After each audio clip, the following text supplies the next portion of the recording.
ప్రియా పరలోకమందున్న మా కన్న తండ్రి, ఇదిగోండి తండ్రి, మరొక ఆదివారం నీ జ్ఞానాన్ని నేర్చుకోవడానికి మేమందరం కూడుకొని ఉన్నాం తండ్రి. ఇదిగోండి తండ్రి, వాక్యం నేర్చుకుని ఉండగా ఏ పొరపాటు రాకుండా మీరే మాకు తోడై ఉండి జ్ఞానోక్తమైన సంగతులు మాకు అర్థమయ్యే రీతిలో మాకు వివరించాలని కోరుకుంటున్నాం తండ్రి. ఇదిగోండి తండ్రి, మీరు చెప్తున్న మాటల ప్రకారం మేము జీవించాలని కోరుకుంటున్నాం తండ్రి. అట్టి విధంగా సహాయం చేయాలని కోరుకుంటూ ఈ చిన్ని ప్రార్థనని యేసుక్రీస్తు వారి నామంలో అడిగి వేడుకుంటున్నాం తండ్రి. ఆమేన్.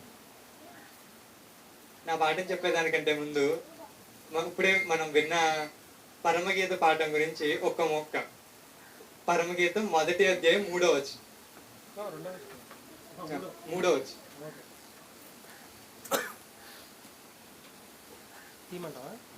ఒకసారి అది ఫస్ట్ మొక్క మాత్రం చదవండి.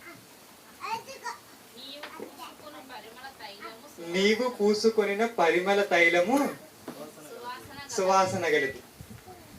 సారు ఒక కొన్ని లాస్ట్ మంత్ లో ఈవినింగ్ ఒకటి చెప్పారు. ఏంటంటే పరమగీతంలో 8 అధ్యాయాలు ఉంటాయి, 8 అధ్యాయాలు చదువుకోండి, ఇప్పుడు నేను ఒకసారి కీ ఇచ్చాను కాబట్టి మీకు అర్థం అవుతుంది అని చెప్పారు. అర్థం అవుతుంది కదా అని నేను అట్లీస్ట్ చదవడం స్టార్ట్ చేసి 1వ అధ్యాయాన్ని మాత్రం చదివాను. 1వ అధ్యాయంలో మొదట్లోనే ఒక్క ముక్క కూడా అర్థం కాలేదు. ఇప్పుడు ఇదే రిఫరెన్స్ తీసుకోండి, 1, 2 చదివారు, అర్థమైంది. 3 చదివితే ఒకసారి మళ్ళీ చదవండి. నీవు పూసుకొనిన పరిమళ తైలము సువాసన గలది.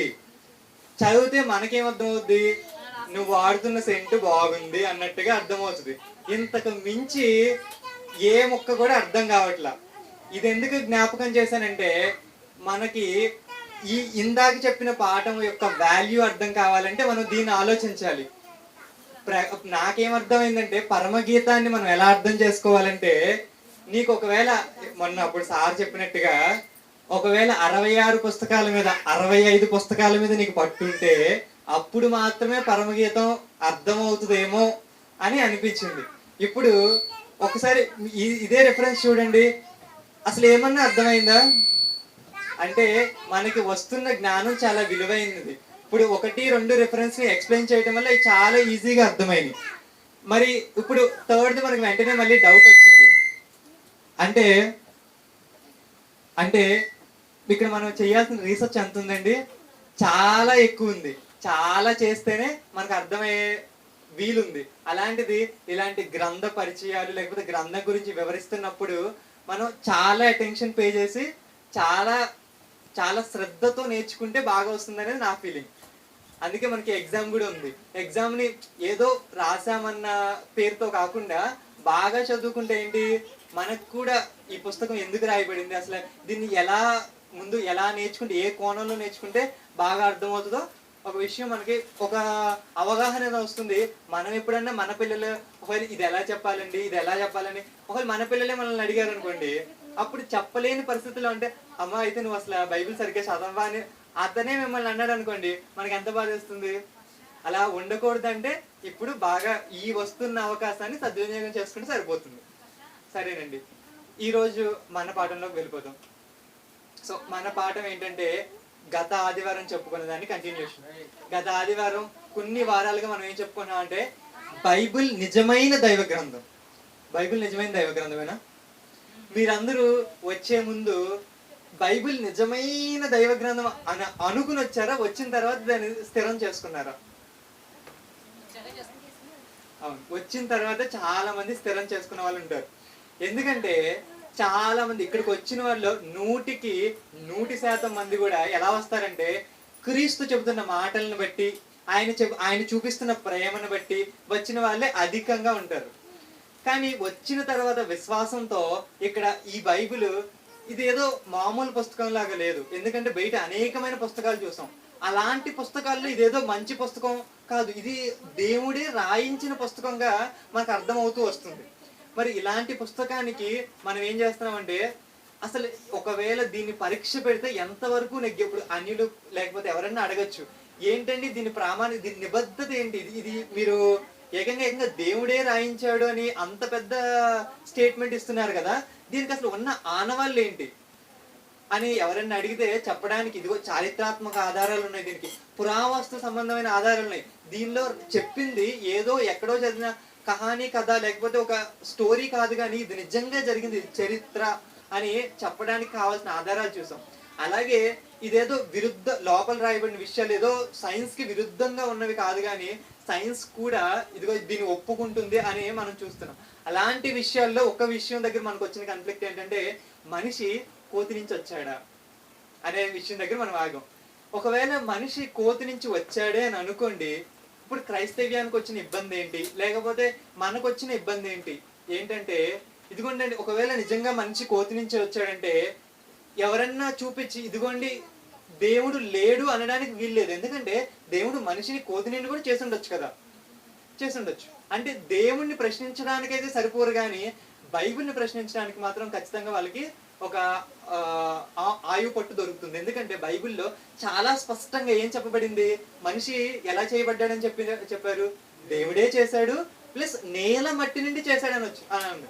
ఒకవేళ వీళ్ళు చెబుతున్నట్టుగా మనిషి కోతి నుండి వచ్చాడు, మనిషి కోతి నుంచి వచ్చాడు అని వీళ్ళ చెబుతున్నట్టుగానే ఒకవేళ అయ్యింది అనుకోండి, అదే కరెక్ట్ అయింది అనుకోండి, మరి బైబిల్లో ఆది కాండంలో చెప్పబడిన పరిస్థితి ఏంటి?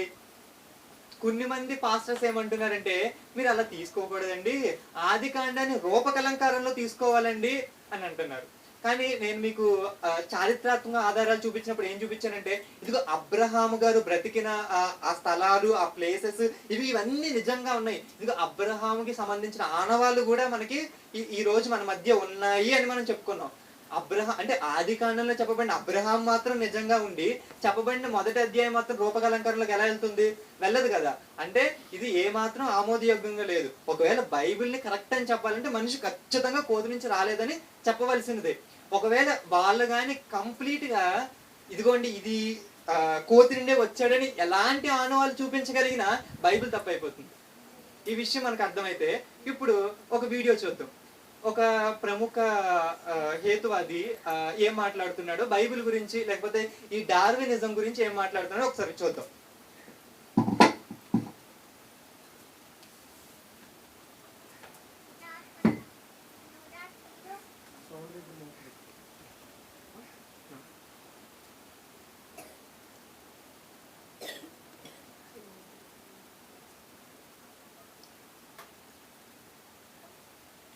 మనం రెండు వీడియోలు చూద్దామండి. ఒకసారి ఒక వ్యక్తి ఏం మాట్లాడుతున్నాడో, ఒక అనాలిసిస్ లో, ఒక పాడ్కాస్ట్ లో ఏం మాట్లాడుతున్నాడో రెండు చూద్దాం. కనిపిస్తుందా?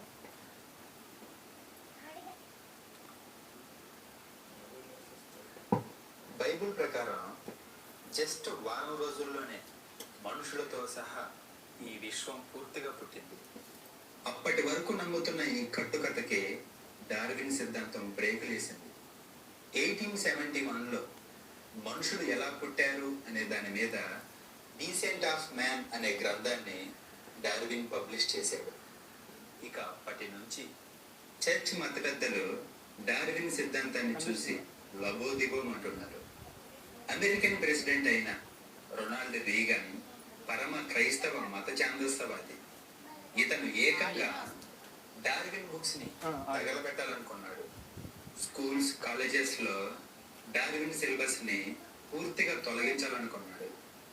మీరు నమ్మరు, కానీ ఇప్పటికి కూడా అమెరికాలో భూమి గుండ్రంగా కాదు బల్లపరపుగా ఉందని కొంతమంది గుడ్డిగా బైబిల్ ప్రకారం నమ్ముతున్నారు.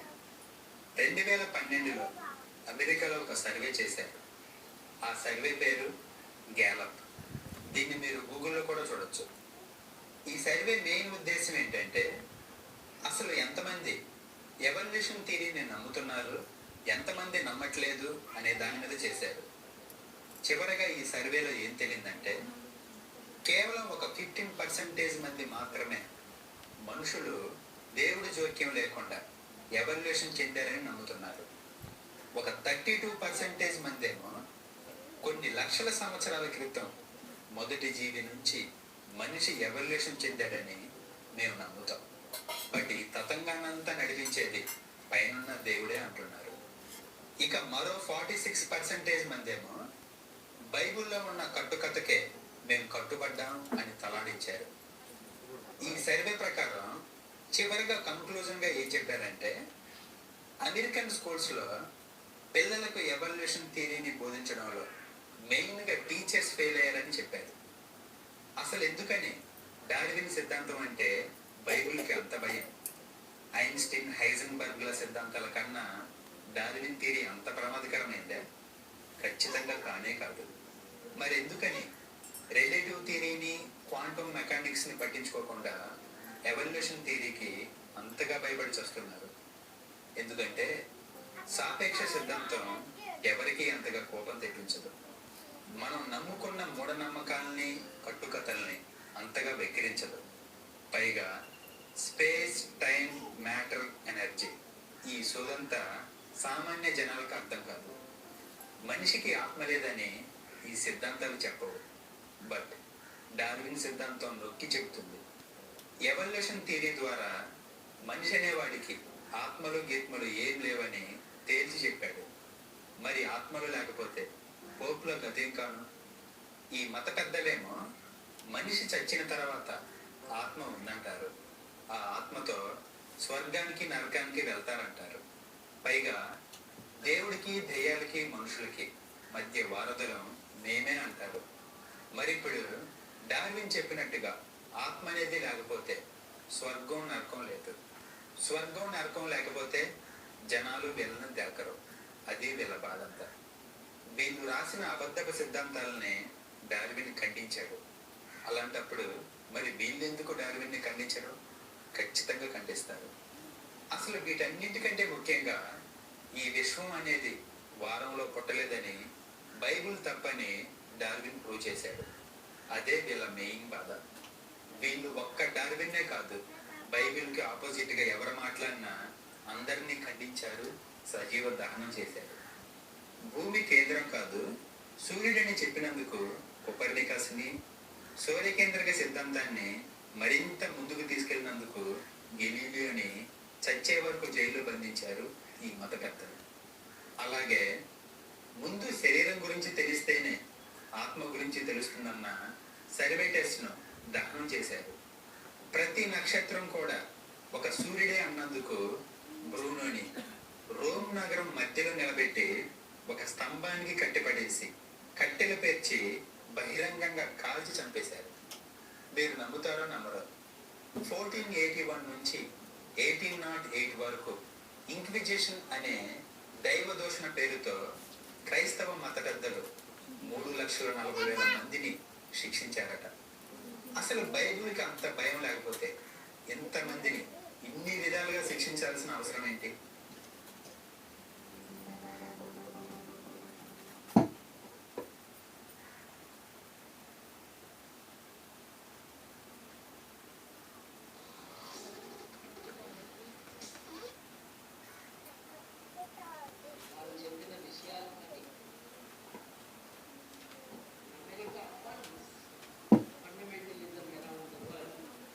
ఇది కూడా విన్నా.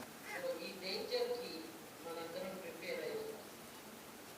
డార్విన్ గారి మీద చేస్తున్న దాడి అంతా కూడా Christian fundamentalist right wing from America is sponsoring. వినిపిస్తుందా? ఈ మధ్య కాలంలో మన దేశంలో అధికారంలో ఉన్న కొంతమంది కూడా డార్విన్ చెప్పింది తప్పు అని ఎటువంటి రుజువులు లేకుండా మాట్లాడుతున్నారు. ఎవరు రక్షించాలి సైన్స్? వాస్తవం రక్షిస్తుంది నిజమే, కానీ వాస్తవం ఏంటో చెప్పేది ఎవరు? వాళ్ళ జర్నలిస్టులు కాడెదించి వేశారు, సైన్స్ గురించి రాయట్లేదు. అలాగే సైన్స్ టీచర్లు కేవలం సైన్స్ పాఠాలు గురించి కల్చర్ సైన్స్ ని ప్రమోట్ చేయడం, వాస్తవాల ఆధారంగా నమ్మకాలను నిర్మించుకోవాలి అని విజ్ఞాన శాస్త్ర దృక్పథం చెబుతూ ఉంటే ఈ మెథడ్ని, ఈ ప్రక్రియని, ఈ పద్ధతిని ఏది నిజమో ఏది అబద్ధమో తెలుసుకోవడానికి వాడాలి అని శాస్త్రీయ దృక్పథం నొక్కి వక్కాణించి చెబుతూ ఉంటాయి. మనిషి గురించి, మానవ సమాజం గురించి, ప్రకృతి గురించి, విశ్వం గురించి కొత్త విషయాలని ప్రతిరోజు సైన్స్ ఆవిష్కరిస్తూ ఉంటే, సైన్స్ ఆవిష్కరిస్తున్న అద్భుతాలని విస్మరిస్తూ అంతా కూడా మా పురాణ గ్రంథాల్లోనే ఉంది, మా పురాతన గ్రంథాల్లోనే ఉంది అంటారు. మనల్ని మనమే దెబ్బతీసుకునేటట్టుగా మారుతుంది జాగ్రత్త అని ఒకసారి ఆలోచించుకోమని డార్విన్ గారి పుట్టినరోజున మళ్ళీ కోరుతుంది. డార్విన్ గారికి ఇదే జరిగింది.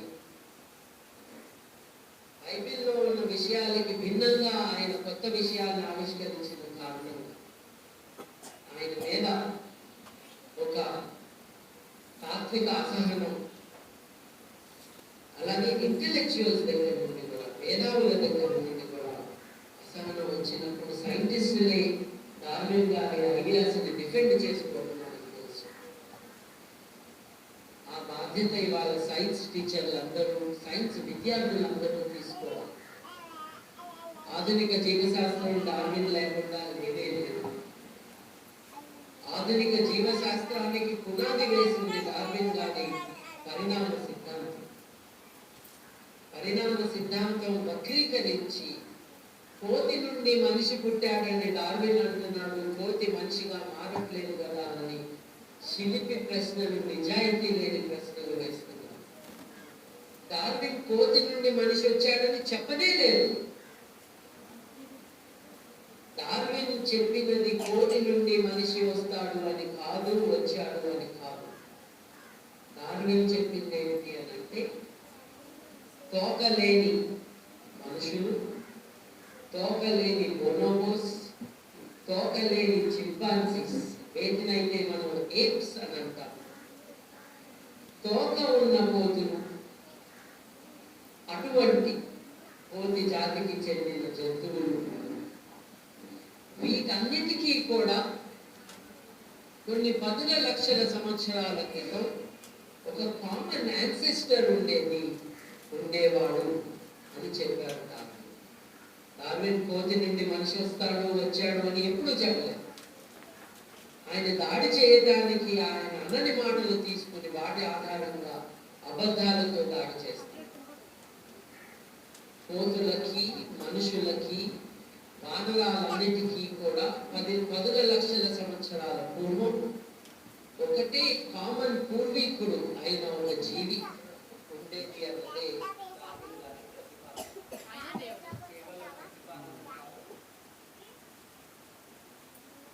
సరేనండి.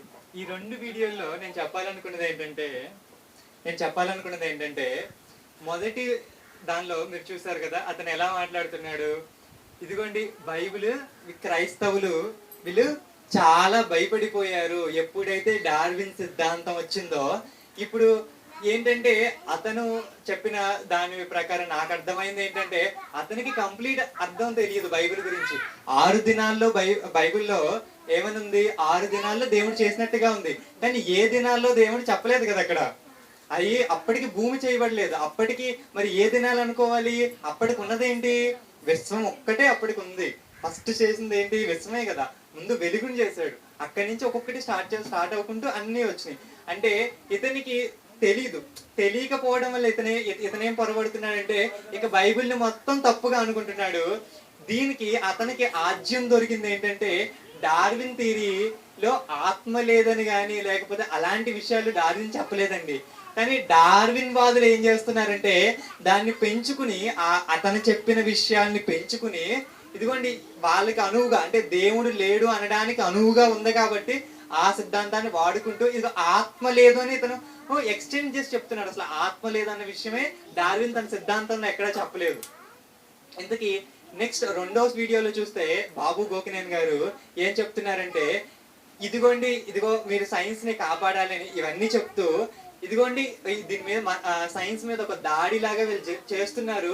అతను పోతే ఇంకొక అడుగు ముందుకేసి ఏం చెప్పాడంటే, అసలు కోతిండే వచ్చాడని డార్విన్ చెప్పలేదు, చెప్పని దాన్ని మనమే కల్పించుకుని ఇదిగోండి దాని మీద మనం యుద్ధం చేస్తున్నాము. ఇప్పుడు అంటే మన కోసం, అంటే మనది కరెక్ట్ అని చెప్పుకోవడం కోసం అది తప్పు చేసేసి, అంటే అతను చెప్పని దాన్ని తప్పు చేసేసి మనం కరెక్ట్ అని చెప్పుకుంటున్నాము అని అన్నాడు. ఇప్పుడు ఇంతకీ డార్విన్ సిద్ధాంతం ఏంటో మనం చూడాలి. అవును, నిజమే. డార్విన్ మనిషి కోతి నుండి వచ్చాడని చెప్పలేదు. మరి ఏం చెప్పాడు డార్విన్? డార్విన్ ఏం చెప్పాడంటే, డార్విన్ ఒకవేళ ఆ మొక్క చెప్పకపోయినా కంక్లూజన్ మాత్రం అట్లాగే ఉంటుంది. అది స్టిల్ తప్పే.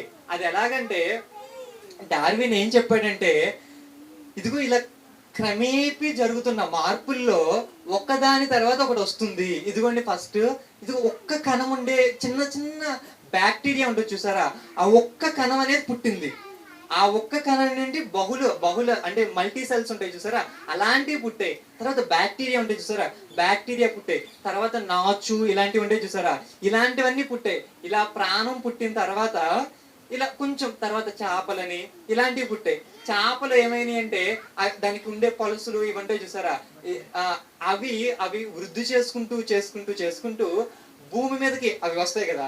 అప్పుడు అక్కడ బతకడానికి అనువుగా దాన్ని ఎలా మార్చుకున్నాయంటే, ఆ పొలుసుల్ని ఇదిగోండి ఇప్పుడు బల్లులు కాలు కింద ఎలా ఉంటాయి అలా మారినవి చేపలు. ఇవేవైతే సముద్రాల్లో నీళ్ళల్లో బతికే ఉన్నాయో ఆ నీళ్ళల్లో నుంచి ఏమొచ్చింది అంటున్నాడంటే అతను, ఈ జీవం వచ్చింది. ఇదిగో బయటకు వచ్చిన రెప్టైల్స్ అంటే ఈ పాకే జీవులు ఏవైతే ఉన్నాయో ఇవి వచ్చాయి.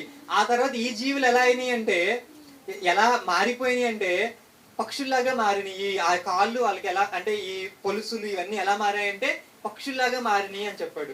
తర్వాత అలాగే ఇంకెలా మారినాయి అంటే తర్వాత పాలిచ్చే జీవులుగా మారిపోయినాయి అని అతని సారాంశం. అలా చివరిగా మనిషి వచ్చాడు. ఇప్పుడు అతను అన్న మాట ఏంటంటే, ఇదిగోండి ఈ మ్యామిల్స్ పాలిచ్చే జంతువులన్నీ కూడా ఒకదాని నుంచి వచ్చాయి అని చెప్పాడు.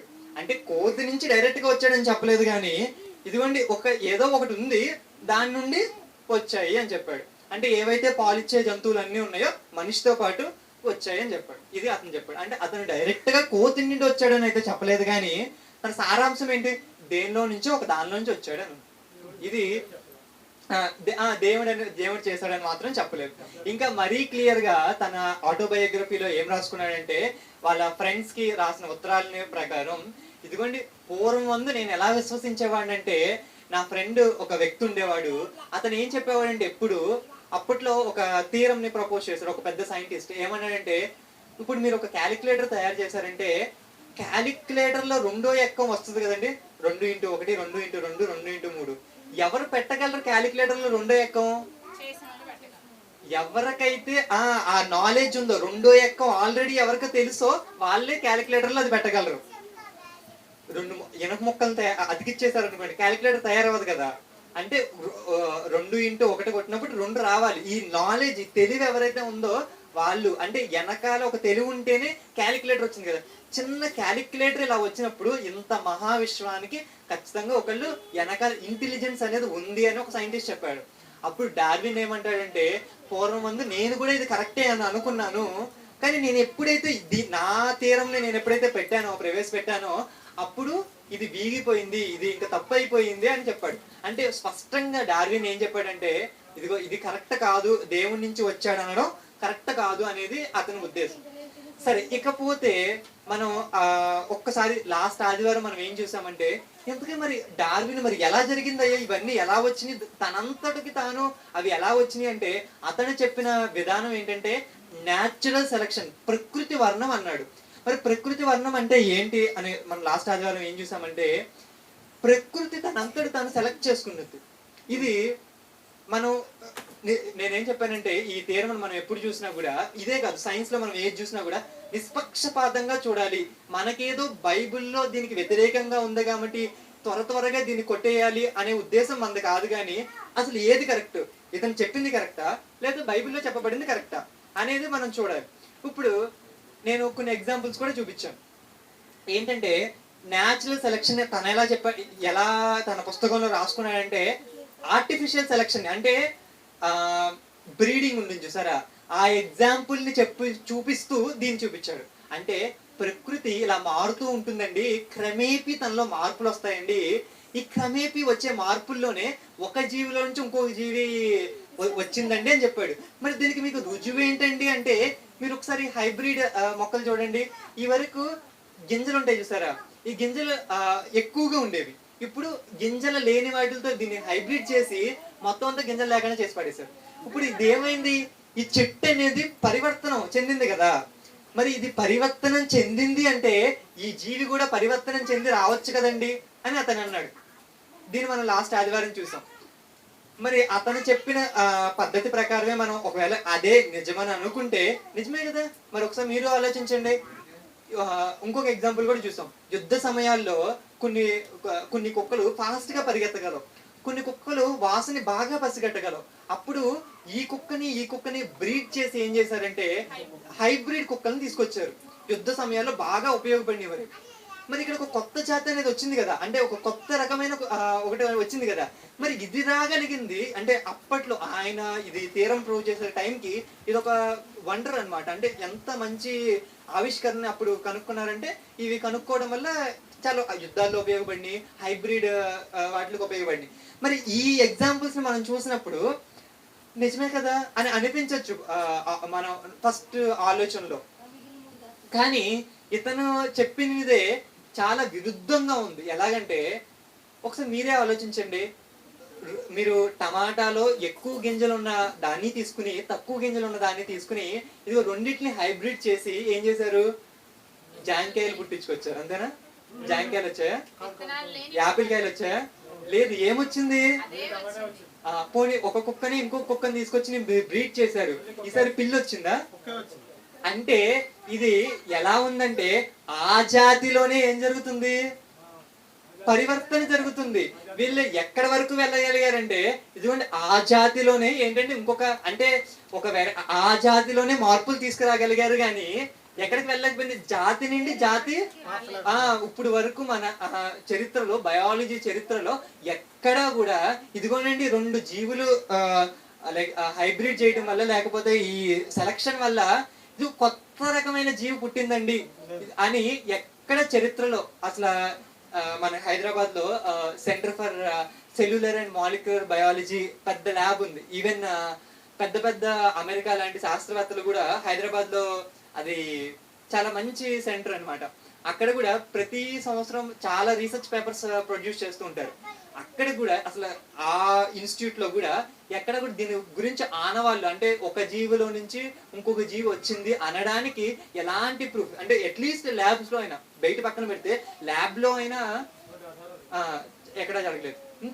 ఇంకొక కామన్ సెన్స్ తో మనం ఆలోచిస్తే అతనేం చెప్పాడు, ప్రకృతి తానంతటి తాను చేసుకుంటుంది కదా అని అన్నాడు.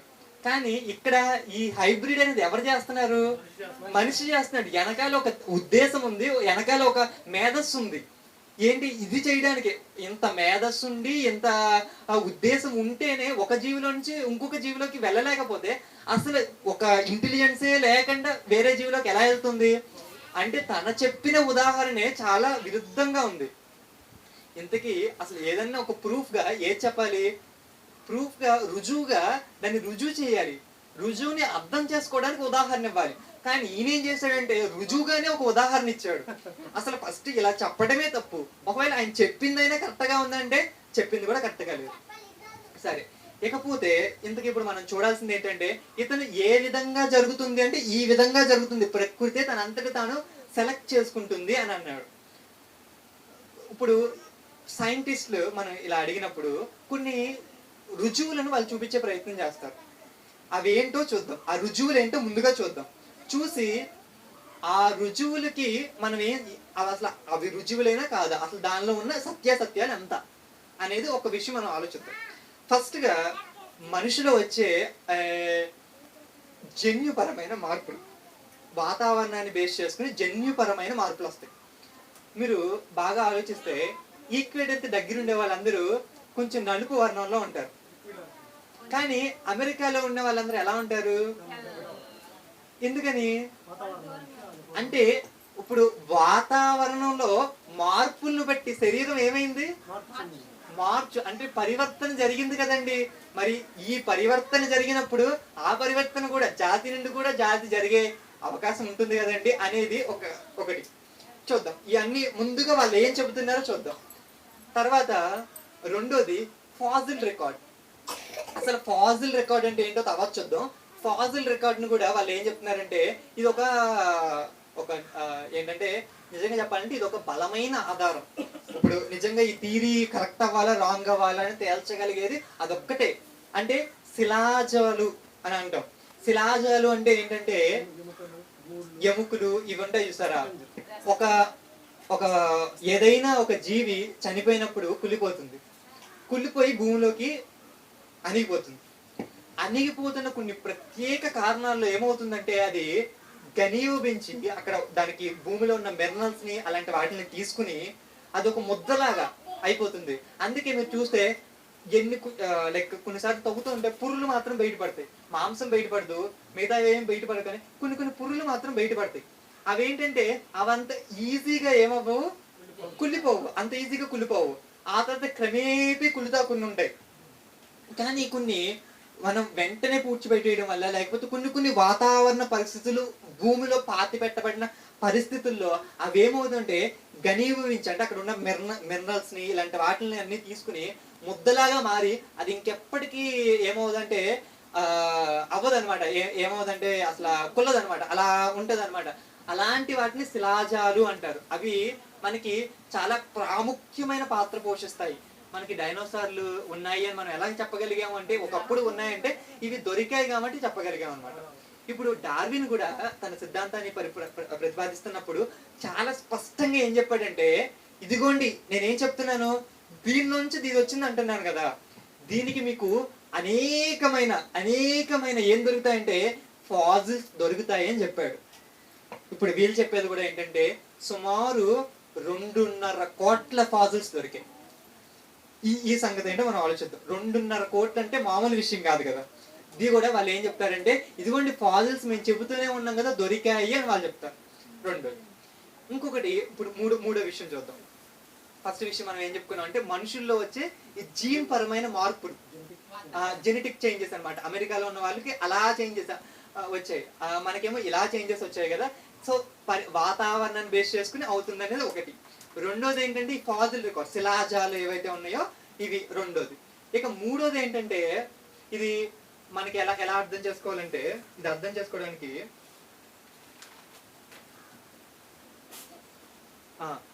ఇప్పుడు మనకి అస్థి పంజరాలు ఉంటాయి. మన మ్యూజియంస్ లో గట్రా చూస్తే వాళ్ళు కొన్ని సిమిలారిటీస్ ని కనుగొన్నారంట. ఏంటంటే పక్షులకి పాములకి ఉన్న అస్థి పంజరం ఏదైతే ఉందో ఆ అస్థి పంజరం కొంచెం సిమిలర్ గా ఉన్నట్టుగా వాళ్ళకి అనిపించిందంట. అటు ఇటుగా కొంచెం సిమిలర్ గానే ఉంది. కొంతమంది దీన్ని కూడా ఏం చూపిస్తారంటే, ఇదిగో చూసారా, ఇదిగో కొంచెం దగ్గరగా ఉంది కదా, ఇది అయ్యి ఉండొచ్చు కదా అనేది కొంతమంది వాదన. ఇది అంత బలమైన వాదన కాకపోయినప్పటికీ కొన్ని మంది ఏం చెప్తారంటే దీన్ని కూడా చూపించి ఇది కూడా ఒక ఆధారం కింద మనకు చూపిస్తారు. ఇకపోతే నాలుగో ఆధారం కింద ఏం చూపిస్తారంటే, ఇందాక మనం ప్రకృతి వర్ణం కింద మారుతుందని చెప్పాను చూసారా, ఆ ప్రకృతి వర్ణాన్ని దీనికి ప్రూఫ్ కింద చెప్పేస్తారు. అసలు ఏ విధంలో మారుతుందంటే ప్రకృతి వర్ణంలో మారుతుంది అన్నారు. మళ్ళీ దానికి ఇది ఎందుకు ప్రూఫ్ అయిందంటే వాళ్ళ దగ్గర కూడా దీనికి కరెక్ట్ సమాధానం ఉండదు. ఇప్పుడు బేసిక్ గా వాళ్ళు చెప్పిన రుజువులు మనం చూసుకోగలిగితే ముఖ్యంగా మనకి దొరికినవి ఏంటంటే ప్రకృతిలో లేకపోతే ప్రకృతి వలన వచ్చే మార్పులు, జన్యువుల్లో వచ్చే మార్పులు మొదటిది. రెండోది ఫాజిల్ రికార్డ్స్, శిలాజాల పట్టిక, ఇది ఫాజిల్ రికార్డ్స్ మనకి దొరికినట్టుగా. మూడోది ఈ పక్షులకి ఉన్న ఈ అస్థి పంజరాలకి ఉన్న సిమిలారిటీస్ ని బేస్ చేసుకుని. సో ఇట్లా ఇంకొకటి నాలుగోది ఏంటంటే న్యాచురల్ సెలక్షన్, ఏదైతే ప్రకృతి వర్ణం అన్నారో, ఏ విధంలో అయితే మనిషి పుట్టుకుంటూ వచ్చాడని చెప్పారో దీన్నే ఒక రుజువు కింద చూపించాడు. ఇప్పుడు నేను ఇన్ని చెప్పాను కదా, మీకు మనసులో ఏమనిపించచ్చు? ఇప్పుడు మీకు ఎన్ని రుజువులు చూపించాను? 4 చూపించాను. ఇప్పుడు సహజంగానే మీ మనసులో ఏం డౌట్ రావాలి? నిష్పక్షపాతంగా మీరు ఆలోచిస్తే నేను ఈ రుజువులు చూపించాను కదండి. ఇప్పుడు మీకు ఎన్ని అన్నాను? సైంటిస్టులు ఎన్ని చూపిస్తున్నారన్నాను? ఇన్ని చూపిస్తున్నప్పుడు మంచివి ఇన్ని చూపిస్తున్నప్పుడు మనకేమనిపించాలి? ఇప్పుడు లేకపోతే మీరు అసలు క్రైస్తవులు కాదనుకోండి, కొంచెంసేపు మీరు ఏమనుకుంటారు? నిజమే అనుకుంటారు. ఇన్ని రుజువులు ఉన్నప్పుడు ఇక నమ్మడానికి సందేహం ఏంటండి? అదే కదండి, ఎవరికైనా వచ్చే ప్రశ్న అదే కదా. ఇన్ని రుజువులు చూపించారు, మీరే ఇన్ని రుజువులు అంటున్నారు కదా, మరి దీనికి ఇన్ని ఉండగా నమ్మడానికి ఇబ్బంది ఏంటి? ఇదే మనకుండే ప్రశ్న.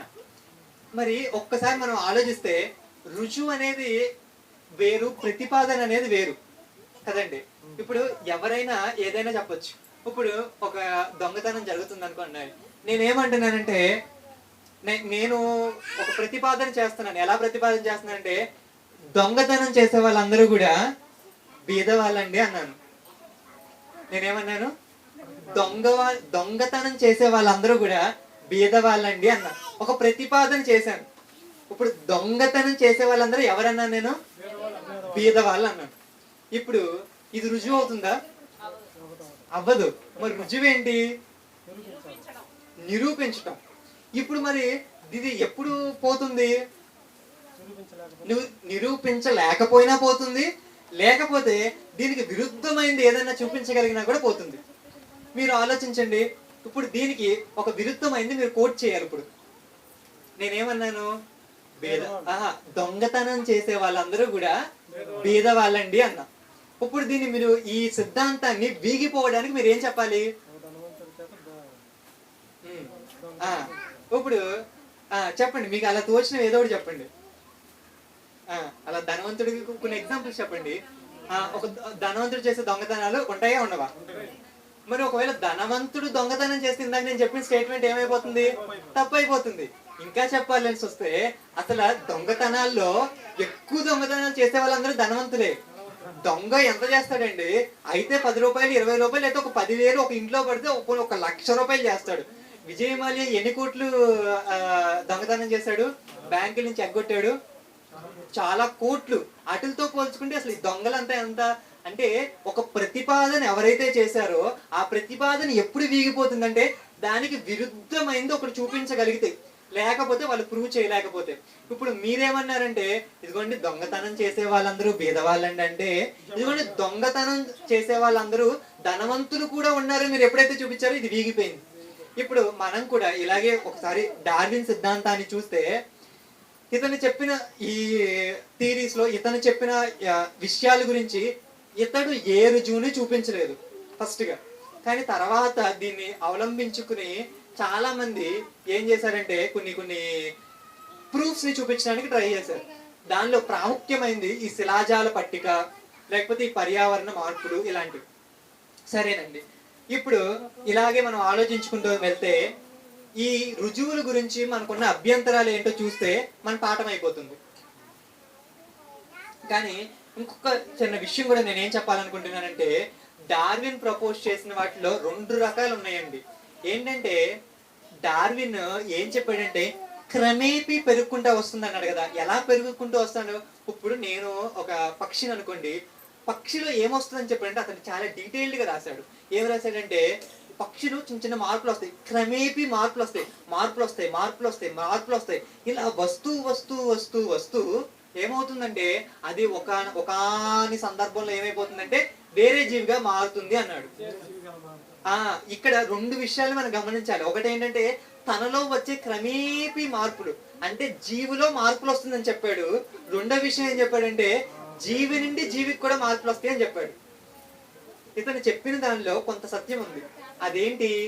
జీవిలో మార్పులు వస్తాయి అనడం కరెక్టే, ఎందుకంటే ప్రకృతిలో మనం చూడగలుగుతున్నాం అవన్నీ. కానీ జీవి నుండి జీవికి, ఇదిగోండి జీవిలో వచ్చే మార్పులు అంటే తనలో వచ్చే మార్పుల్ని వేరే జీవికి కూడా ఇది ఆపాదించడం అనేది, ఇక్కడి నుంచి అక్కడికి వెళ్ళడం అనేది కరెక్ట్ కాదు. దీనికి మనకి ఎలాంటి ఎవిడెన్సెస్ దొరకలేదు. ఇప్పుడు మనం రుజువులు చూద్దాం.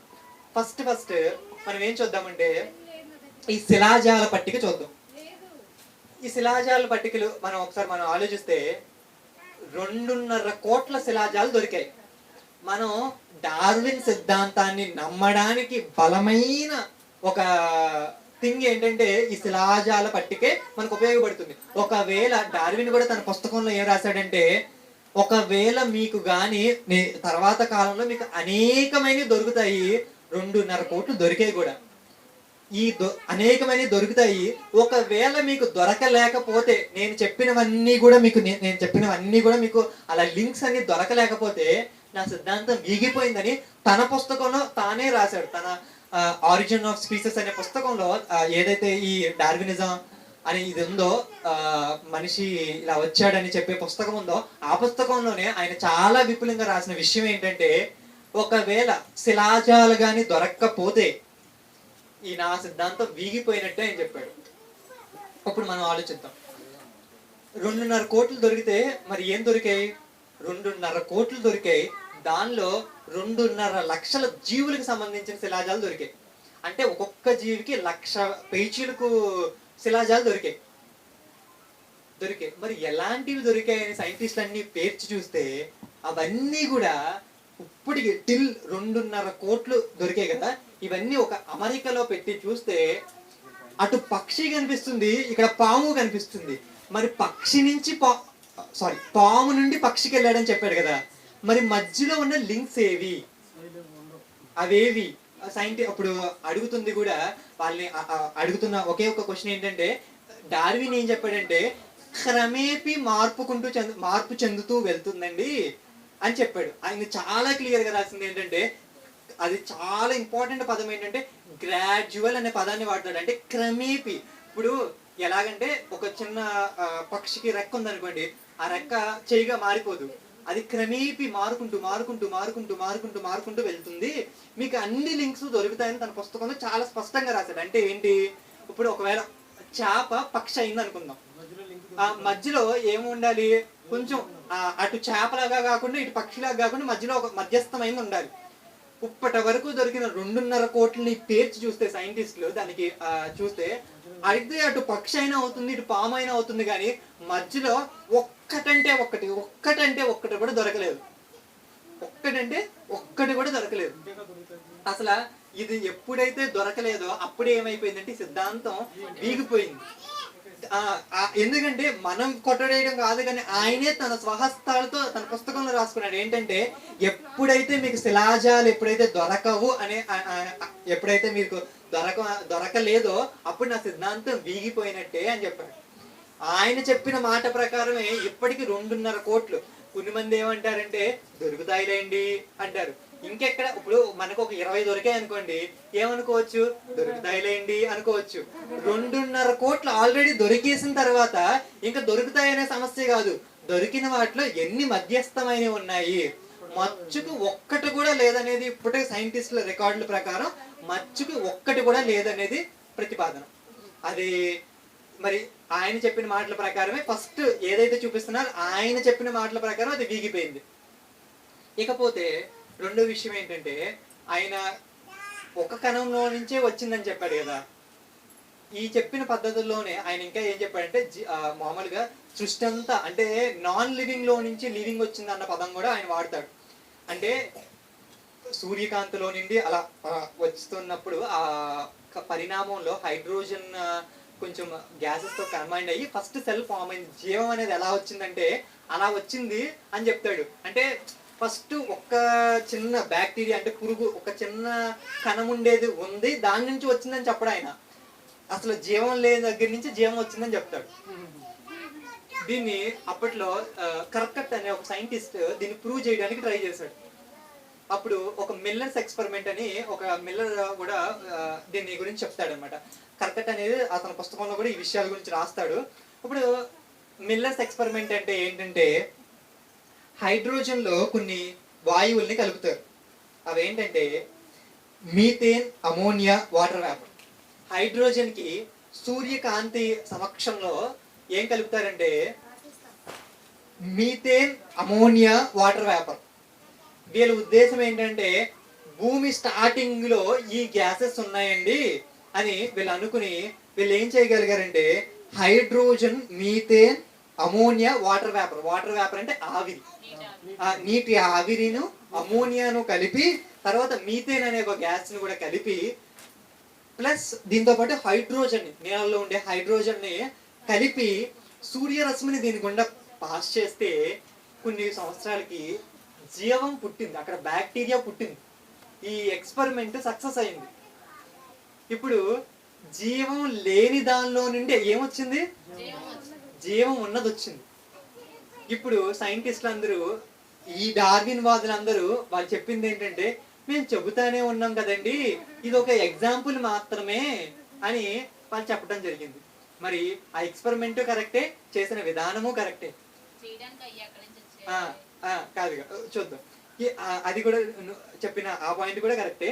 దానికంటే ముందు తర్వాత కొన్ని సంవత్సరాలకి ఏం తేల్చారంటే, ఇదిగోండి ఈ అమోనియాను లేదు, ఈ మీథేను లేదు, అసలు స్టార్టింగ్ లో ఈ రెండు లేనే లేవు అని తర్వాత తేల్చారు. తర్వాత వాళ్ళకి ఉన్నదల్లా ఫస్ట్ లో CO2 మాత్రమే ఉంది అని, కార్బన్ డైఆక్సైడ్ మాత్రమే ఉందని. అప్పుడు నైట్రోజన్ ఐడియా ఉంటుంది, నత్రజన్ పొలాల్లో కూడా వేస్తారు. నైట్రోజన్ ఉంది. అప్పుడు మొత్తం అన్ని ఎక్స్పెరిమెంట్స్ అన్ని కంక్లూడ్ చేసి వాళ్ళకి కరెక్ట్ కన్ఫర్మేషన్ ఏమొచ్చిందంటే నైట్రోజన్ ఉంది, కార్బన్ డైఆక్సైడ్ ఉంది, దీనికి వాటర్ వేపర్ అంటే ఆవిరి ప్లస్ హైడ్రోజన్ కలిపి సూర్యరశ్మి ప్రవేశపెట్టడం. మళ్ళీ అదే ఎక్స్పెరిమెంట్ ని చేశారు. అంటే వాళ్ళ ఉద్దేశం ఏంటంటే జీవం లేని దానిలో నుండి జీవం వచ్చింది అనుకోండి, దాని వెనక సృష్టికర్త అవసరమే ఉంది. జీవం లేని దానిలో నుంచి జీవం వచ్చేసింది అనుకోండి, ఇక దానికి సృష్టికర్త అవసరమే ఉందండి అని ఇది ప్రూవ్ చేయడం కోసం వాళ్ళు చేశారు. ఈసారి మళ్ళీ ఎక్స్పెరిమెంట్ స్టార్ట్ చేశారు. ఈసారి ఎన్ని సంవత్సరాలు చూసినా రాలేదు దానిలో జీవం. ఎన్నో సంవత్సరాలు చేశారు. కొంచెం మోతాదులు పెంచి ఇచ్చేసి ఎలా కావాలంటే దానికి అనువైన ఎన్ని పరిస్థితులు కల్పించినా కూడా జీవం అనేదే పుట్టలేదంట. అప్పుడు వాళ్ళు వచ్చిన కంక్లూజన్ ఏంటంటే కర్కట్ అనే శాస్త్రవేత్త ఈ ఎక్స్పెరిమెంట్ ని మళ్ళీ కొన్ని సంవత్సరాల తర్వాత చేసి ఇదిగోని రావట్లేదు అని చెప్పిన తర్వాత ఇక డార్విన్ సిద్ధాంతాన్ని మనం విశ్వాసంతో యాక్సెప్ట్ చేయాల్సిందే తప్ప దానికి ప్రూఫ్స్ అంటూ ఏమీ లేదని తన పుస్తకంలో రాసుకున్నాడు. విశ్వాసంతో యాక్సెప్ట్ చేయాలి అంతే. అంటే కొంతమంది ఏమంటారంటే మతంలో మూఢ విశ్వాసం ఉంటుందని అంటారు. కానీ ఇక్కడ చూస్తే దేనిలో మూఢ విశ్వాసం ఉంటుంది? సైన్స్ లోనే మూఢ విశ్వాసం కనిపిస్తుంది. ఇంకా పోతే ఇప్పుడు చేయలేకపోయారండి, ఫ్యూచర్ లో ఎప్పుడైనా చేస్తారేమో. ఇప్పుడు కొన్ని సంవత్సరాలు మీరు ఆగారండి, ఇంకా కొన్ని సంవత్సరాలు ఆగితే దానిలో జీవం పుడుతుందేమో అని అంటారు. ఒకసారి మీరు బాగా ఆలోచిస్తే ఒకవేళ వీళ్ళు చెప్పినట్టుగానే ఇంకొక 1000 సంవత్సరాల తర్వాత పుట్టింది అనుకుందామండి. ఇప్పుడు పుట్టలేదు, 1000 సంవత్సరాల తర్వాత పుట్టింది అనుకుందాం. ఒకవేళ నిజంగా పుట్టినా కూడా ఇది ఎవరి సమక్షంలో జరిగింది? సూర్యరశ్మి. దీని వెనకాల ఎవరున్నారు? ఒక మనిషి ఉన్నాడు, మనిషి మేధస్సు ఉంది. ఏది ఎలా కలపాలి అనేది ఎవరు చేశారు? ఇక్కడ ఒక మనిషి చేశాడు. మనిషి ఉద్దేశం ఉంది, మనిషి తెలివితేటల ఆలోచన కూడా ఉంది, మానవ మేధస్సు వెనకాల ఉంది. అంటే ఒకవేళ నువ్వు ఇది ప్రూవ్ చేయగలిగినా కూడా బైబిల్ అయితే తప్పు అవుతుంది. ఎందుకంటే ఇక్కడ ఏం జరిగింది? వెనకాల ఒక మేధస్సు ఉద్దేశంతో ఒక మనిషి చేస్తున్నాడు. తనంతుడిగా నువ్వేం చెప్పావు? తనంతుడిగా ప్రకృతి తనను సెలెక్ట్ చేసుకుని తనంతుడిగా తాను పుట్టేస్తుందని చెప్పారు. అది కరెక్ట్ గా లేదు. ఒకవేళ నిజంగా అప్పుడు జరగలేదు, ఇప్పటికీ జరగదు. ఒకవేళ జరిగినా కూడా అది కూడా తప్పే. ఎందుకంటే దాని వెనకాల ఒక ఉద్దేశము, మానవ మేధస్సు ఉంది కాబట్టి. అప్పుడు ఇంత చిన్నదానికి మానవ మేధస్సు అవసరం అయ్యింది. అయితే మరి ఇంత విశ్వానికి ఖచ్చితంగా సృష్టికర్త దేవుడు అవసరం అనేది మనకి ఈజీగా అర్థమైపోతుంది. ఇకపోతే మూడో విషయం అదేంటంటే కొన్ని పక్షులకిను పాములకి సిమిలారిటీస్ ఉన్నట్టుగా మేము చూసామండి అంటారు. ఇది బలమైన వాదన కాకపోయినా ఇది కూడా ఒక వాదన. ఈ విషయాన్ని కూడా మనం ఆలోచిస్తే ఇప్పుడు దేనికైనా అంటే మీరు బాగా ఆలోచిస్తే సృష్టిలో ఉన్న అన్నిటికీ DNA ఆల్మోస్ట్ ఈక్వల్ గానే ఉంటుంది. అంటే కొంచెం తేడా, మనకి చింపాంజీకి సుమారు 95% ఒకటే DNA. కానీ ఆ 5% తేడా ఎలాంటి తేడానో మనం లాస్ట్ ఆదివారం చూసాం. ఇప్పుడు మనం ఈ 5% తేడాతో మనం ఏకంగా అంతరిక్షంలోకి వెళ్ళిపోతున్నాం. మనం ఏకంగా ఇప్పుడు వరల్డ్ ట్రేడ్ ఉంటే అది కొన్ని వందల అంతస్తులు హైట్ ఉంటుంది. అంత అంతస్తులు ఇప్పుడు ఒక 200 అంతస్తులు మనం కట్టామనుకోండి, ఇది అట్లీస్ట్ కోత ఏం చేయాలి? ఒక చిన్న గుడిసైనా వేసుకోవాలి కదా. ఇది వేయలేకపోతుందంటే దాని అర్థం ఏంటి? అంటే ఈ 5% తేడా ఎలాంటి తేడా? ఇప్పుడు చూడడానికి ఒకే రకంగా ఉన్నప్పటికీ, అంటే అస్థి పంజరాలు ఒక రకంగా ఉన్నప్పటికీ దీన్ని బేస్ చేసుకుని దానికంటానికి సరైన ఆధారం అంటూ ఏమీ లేదు. ఇక్కడ పోతే నాలుగోది ఏంటంటే, నాలుగోది ప్రాముఖ్యమైనది. దీన్ని వాళ్ళు ఏం చెప్తారంటే మాలిక్యులర్ ఈ విషయం ఏంటంటే జన్యువుల్లో వచ్చే మార్పులు. అంటే మనలో వచ్చే మార్పులు. ఒక పిల్లవాడు పుట్టినప్పుడు అతనికి DNA అనేది ఎలా వస్తుందంటే ఒక 50% తల్లి దగ్గర నుంచి, ఒక 50% తండ్రి దగ్గర నుంచి వస్తుంది. ఇవి నార్మల్గా పిల్లవాడికి ఎలా వస్తుందంటే ఆల్మోస్ట్ అయితే తల్లి క్వాలిటీస్ కానీ తండ్రి క్వాలిటీస్ కానీ తన డిఎన్ఏలో ఏదైతే క్వాలిటీస్ ఉన్నాయో ఆల్మోస్ట్ అవే క్వాలిటీస్ వచ్చే అవకాశం ఉంటుంది. కొన్ని ప్రత్యేక సందర్భాలలో ఏమవుతుందంటే కొంచెం మార్పు చెంది కొంచెం పరివర్తన చెందుతుంది, కొంచెం డిఫరెంట్గా ఉండే అవకాశాలు ఉంటాయి. ఇకపోగా లోపలికి వెళ్ళగా తను పెద్ద అవుతున్న కొద్దీ కొన్ని మందికి కొన్ని డిఫరెంట్గా మారుతారు. ఇప్పుడు ఫర్ ఎగ్జాంపుల్ మనమే ఉన్నాం, ఇక్కడ ఈక్వేటర్కి దగ్గరగా ఉండే వాళ్ళందరూ కొంచెం ఎక్కువగా నలుపు వర్ణంలో ఉంటారు. అమెరికాలో ఉండేవాళ్ళు తెల్లగా ఉంటారు. ఇక్కడ ఉన్న వాళ్ళు నల్లగా ఉండి అక్కడ ఉండే వాళ్ళు తెల్లగా ఉండడానికి కారణం ఏంటంటే మన శరీరంలో ఉన్న జీన్స్ ఏమైనాయి అంటే ఈ వాతావరణానికి అనుగుణంగా మారినాయి. చెట్ల మీద వాలే పురుగులు ఉంటాయి, పురుగులు రంగులు మార్చుకుంటా ఉంటాయి. ఆ క్యాపబిలిటీని అవి ఎలా చేసుకున్నాయంటే ఇదిగోండి, ఒకవేళ రంగుల్లో చక్కగా కనిపిస్తే పక్షి వచ్చి వెంటనే తినేస్తుంది. అప్పుడు తన మనుగడికి ఏమవుతుంది, ముప్పు వస్తుంది. కాబట్టి అవి ఏం చేశాయంటే తన ఒంటికి ఉన్న శరీరాన్ని రంగుని మార్చుకోవడానికి ట్రై చేసినాయి. ఏవైతే బలహీనమైనయో అవి వెళ్ళిపోయినట్టుగా చూస్తాం. ఇక్కడ కూడా మనం బాగా ఆలోచిస్తే దేనిలో ఏ మార్పులు చెందుతున్నాయి, తన జాతిలోనే మార్పులు చెందుతున్నాయి, కానీ జాతి నుండి జాతికి మార్పులు అనేది జరగడం లేదు. ఈ విషయాన్ని కూడా మనం గమనించాలి. ఇప్పుడు జాతి నుండి జాతికి మారకుండా ఈ జాతిలో జరిగే వాటిని మనం చూపించి అంత జాతి నుండి వేరే జాతికి కూడా అయిపోతాయని చెప్పడం అది కరెక్ట్ కాదు. అంటే ఇప్పుడు చెప్పిన 4 సిద్ధాంతాలు మనకి ఏమనిపించినాయి, వాళ్ళు చెప్పిన రుజువులన్నీ ఏది కరెక్ట్ కాదు. ఇవన్నీ చిన్న రుజువులు, ఇవన్నీ పక్కన పెట్టేస్తే శిలాజాల పట్టిక మాత్రం చాలా బలమైన రుజువు. ఆ రుజువులు ఎప్పుడైతే మధ్యస్థమైన జీవులు లింక్స్ ఎప్పుడైతే మిస్ అయిపోయినాయో ఇది క్రమేపీ వచ్చింది అనడానికి అసలు ఆస్కారమే లేదు. అందుకే సుందరరావు గారు ఒక తన ఈ టాపిక్ మీద మాట్లాడుతూ ఒక మంచి మాటని కోట్ చేస్తారు. ఏంటంటే ఇదిగోండి, మీరు మనుషులు తీసుకోండి, రక్తం అవసరమైతే కోతి రక్తాన్ని మీరు ఎందుకండి ఎక్కించరు అని అడుగుతారు. నేను ఈ విషయమై రీసెర్చ్ చేస్తే ప్రపంచంలో అనేకమైన శస్త్రచికిత్సలు జరిగాయంట. ఏంటని, కోతి యొక్క అవయవాలు పెట్టడం కానీ లేకపోతే వేరే జంతువు యొక్క అవయవాలు మనుషుల్ని అమర్చడానికి శస్త్రచికిత్సలు అయితే జరిగాయంట, కానీ సక్సెస్ ఒక్కటి కూడా కాలేదంట. అంటే ఆయన చెప్పినట్టుగా రక్తాన్ని ఎక్కించలేరు, మనకి ఎమర్జెన్సీ అవసరమైందంటే మనిషి నుండే తీసుకుంటాం కదండి, అలా తీసుకుంటాం. ఇంకొక వ్యక్తి కూడా ఏమన్నారంటే, ఒకసారి మీరు ఆలోచించండి, మనిషి ఏదో క్రమేపీ జరుపుకుంటూ వచ్చి ఏదో అలా వచ్చేసినట్టుగా ఉండడు, ఏదో పిన్ టు పిన్ యాక్యురేట్గా తయారు చేసినట్టే ఉంటాడు అని ఇంకొక శాస్త్రవేత్త అంటాడు. అలా అనడానికి ఆయన ఏం చెప్తారంటే, మీరు ఒకసారి కెమెరాని తీసుకుని ఫోటోలు తీయండి, వీడియో తీయండి. ఎలా తీస్తారు, మామూలుగా తీస్తారు. ఎలా ఉండాలి, స్ట్రైట్గా ఉండాలా, మీరు అటు ఇటు ఊగుతూ ఉంటారు. ఫోటో పట్టుకునేవాడు ఎలా ఉండాలి, స్ట్రైట్గా ఉండాలి. మీరు అటు ఇటు ఊగితే ఎలా వస్తుంది, ఊగుతానే వస్తుంది. ఎలా వస్తుంది, బ్లర్గా వస్తుంది. మరి మీరు కదులుతున్నప్పుడు మీరు చూడగలుగుతున్నారా, చూడలేకపోతున్నారా? స్పష్టంగానే చూస్తున్నారా? నడుచుకుంటూ వెళ్తున్నారు, చూడగలుగుతున్నారా? అంటే ఎంత యాక్యురేట్ గా చేశారు. ఇలా ఆలోచిస్తే నాకు ఇంకొక ఆలోచన వచ్చింది. సరేనండి, మనిషి కోతి నుండే వచ్చాడు, లేకపోతే వీళ్ళందరికీ కలిపి ఒకే యాన్సిస్టర్ ఉన్నాడని అనుకుందామండి, దాని నుంచే వచ్చాడు అని అనుకుందాం. మరి తెలివితేటలు ఎక్కడి నుంచి వచ్చినాయండి అని నాకు ఒక డౌట్ వచ్చింది. నిజమే కదండి, ఒకవేళ అన్ని దాని నుంచి వచ్చినాయి అనుకుందామండి, మరి ఎవ్వరికీ లేని తెలివి మనకెలా వచ్చింది, ఎవ్వరికీ లేని మాట మనకెలా వచ్చింది? ఇంత సొంతంగా ఆలోచించుకుని సొంతంగా పనిచేసే క్యాపబిలిటీ మనకి మాత్రమే ఉంది. స్వతహాగా బతకగలిగే క్యాపబిలిటీ మనకు మాత్రమే ఉంది. స్వతంత్రంగా జీవించే క్యాపబిలిటీ మనకు మాత్రమే ఉంది. ఇది మనకెలా వచ్చింది? దాని నుంచి వస్తే దానికే ఉన్నాయి, మనకు కూడా అలాగే ఉండాలి కదండి.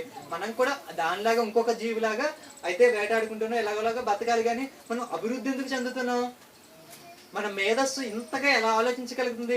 రాకెట్ నే లాంచ్ చేయగలిగిన అంత మేధస్సు ఎక్కడి నుంచి వచ్చింది అంటే ప్రత్యేకమైన వ్యక్తి, ఇదిగోండి ఇది ప్రత్యేకంగా చేయబడింది, ఇదిగో దేని నుంచో వచ్చింది అనడానికి వీలుగా ఉన్నట్టుగా మనకు అనిపించట్లేదు. ఇక్కడితో మన పాఠం అయిపోయింది. కానీ 2 విషయాలు నేను చివరిలో చెప్పాలనుకునేది ఏంటంటే, ఇది మన గ్రంథాల్లో నుంచి కాదు, కానీ చెప్పవలసిన అవసరం ఉంది కాబట్టి చెప్తున్నాను. ఏంటంటే మత్స్య పురాణంలో ఏముంటుందంటే, మనిషి చేప నుండి వచ్చినట్టుగా ఉంటుంది. అది మత్స్య పురాణంలో ఉంటుంది.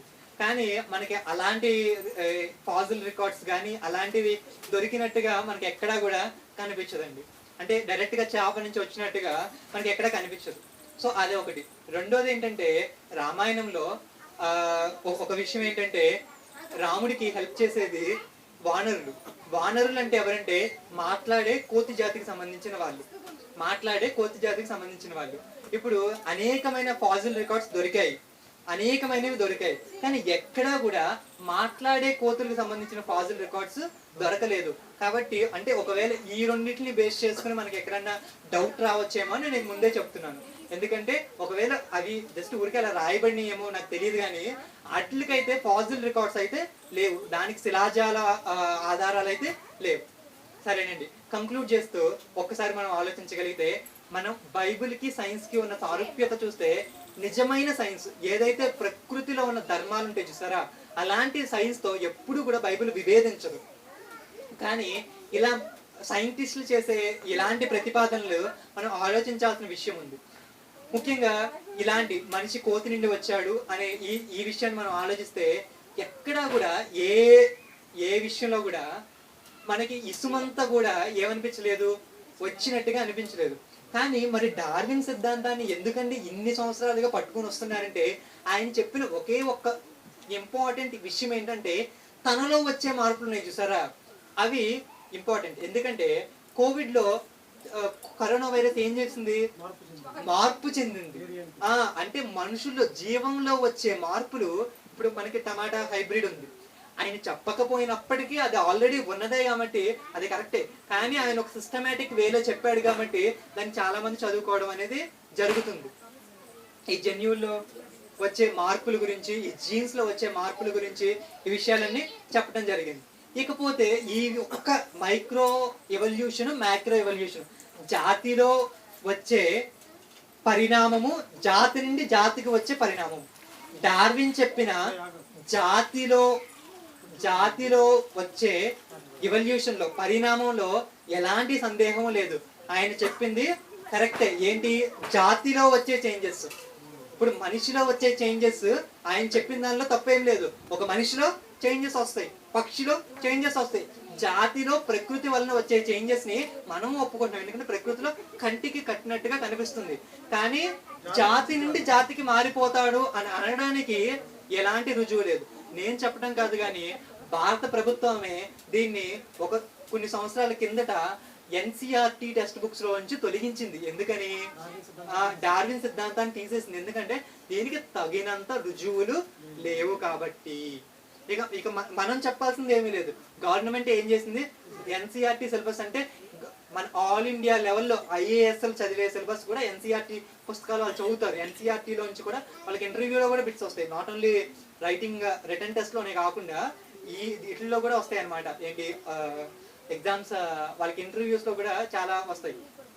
రైల్వే జాబ్స్ లో కానీ ఏ జాబ్స్ లో అయినా NCERT పుస్తకాలే ప్రామాణికంగా వాడతారు. ఇలాంటి ప్రామాణికమైన ఈ పుస్తకాల్లో మన భారత ప్రభుత్వం ఏం చేసిందంటే తొలగించింది. ఇదిగో మనిషి కోతి నుంచి వచ్చాడని అనడానికి ఈ సిద్ధాంతానికి తగినంత రుజువులు లేనందుక దాన్ని తీసేయడం జరిగింది. ఒక్కటి మనం నిష్పక్షపాతంగా ఆలోచించాల్సింది ఏంటంటే, డార్విన్ చెప్పిన జాతిలో వచ్చే మార్పులు ఓకే, జాతి నుండి జాతికి అని ఆయన పొరపడినట్టుగా మనం అనుకోవాలి. ఎందుకంటే ఆ వ్యక్తి మీద ప్రతి వాళ్ళు దేవుని కుమారులే కాబట్టి ఎవరి మీద మనకి వివక్ష ఏమీ ఉండకూడదు. ఆయన పొరపాటు పడ్డాడు. ఏంటంటే ఈ జాతిలో వచ్చే మార్పుని చూసి అతను ఏమనుకున్నాడంటే జాతి నుండి జాతికి కూడా రావచ్చేమో అని అనుకుని అలా కంక్లూడ్ చేయడం జరిగింది. సరే, ప్రార్థన చేసుకుందామండి. ప్రియా పరలోకమందున్న తండ్రి, ఇదిగోండి తండ్రి, మనిషి కోతి నుండి వచ్చాడా? ఇదిగో అసలు డార్విన్ ఏం చెప్పాడు?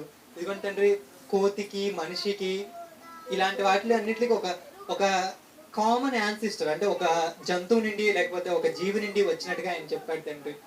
ఇదిగోండి తండ్రి, ఆయన సిద్ధాంతం ఇప్పటికీ సైంటిస్టులు చూపిస్తున్న ఈ నిజాలని, రుజువులని మేము చూసాం తండ్రి. అవి ఎంతవరకు కరెక్టో మేము నిబద్ధత ప్రకారం కొలిచి చూడగా అవేవి కూడా మాకు కరెక్ట్గా కనిపించలేదు తండ్రి. ఇదిగోండి తండ్రి, మేము బైబిల్ పక్షపాతిగా కానీ సైన్స్ పక్షపాతిగా కానీ మేము చూడలేదు. నిష్పక్షపాతంగా అసలు ఎవిడెన్స్ ఎంతవరకు కరెక్ట్ అని మేము చూస్తే ఎక్కడా కూడా మాకు ఏ సందర్భంలో కూడా సైంటిస్టులు చూపించిన రుజువుల్లోనే మాకు ఎక్కడా కనిపించలేదు తండ్రి.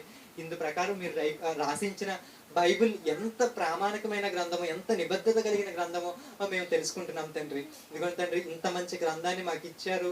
ఇదిగోండి తండ్రి, మీ మనస్సుని మాకు తెలియజేశారు. ఈ మాటల ప్రకారం మేము బ్రతకాలనుకుంటున్నాం తండ్రి. అట్టి విధంగా సహాయం అందించాలని కోరుకుంటూ ఈ చిన్ని ప్రార్థనని యేసుక్రీస్తు వారి నామంలో అడిగి వేడుకుంటున్నాం తండ్రి. ఆమేన్.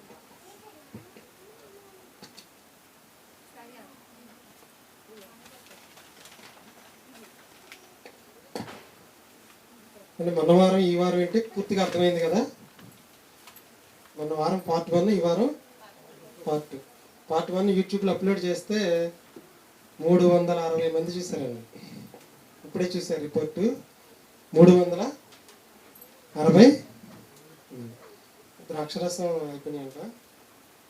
ద్రాక్షరసం తీసుకురాలేదు. ముగింపు ప్రార్థన చేసుకుని ముగించి వచ్చే వారం తీసుకున్నాం. ప్రార్థన చేసుకున్నామండి. ప్రియ పరలోకమందున మా తండ్రి, మధ్యాహ్న సమయంలో ఎందుపైన వృత్తి కలిగి నీ యొక్క జ్ఞాన గ్రంథం నుంచి కొన్ని మాటలు నేర్చుకున్నాం తండ్రి. యేసుక్రీస్తు ప్రేమ ద్రాక్షారసం కన్నా మధురమని